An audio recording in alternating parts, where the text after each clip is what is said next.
ఎన్నికలప్పుడు ప్రజలని మెప్పించి ఓట్లు అడగడం వేరు. బెదిరించి ఓట్లు అడగడం వేరు. బెదిరించడం కోసం దాడులు చేసి ప్రాణాలు తీసినటువంటి దుర్మార్గుడైనటువంటి తృణమూల్ కాంగ్రెస్ లీడర్ అహీదుల్ ఇస్లాంని తాజాగా ఎన్ఐఏ అరెస్ట్ చేసింది.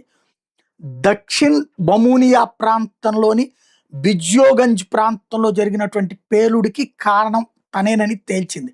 అక్కడ ఒక ఊరేగింపులో ఈ పేలుడు సంభవించింది. 3 గాయపడ్డారు, ఒకళ్ళు చనిపోయారు. ఈ మొత్తానికి బాంబులు ఒకటి కాదు, దాదాపు 7-8 బాంబులు ఒకదానికొకటి లింక్డ్గా తయారు చేసింది, ప్లాన్ చేసింది వీడేనని తేలింది. ఎన్ఐఏ కేంద్ర దర్యాప్తు సంస్థ ఓపెన్గా వచ్చి ఇప్పుడు అక్కడ విచారణ చేస్తోంది.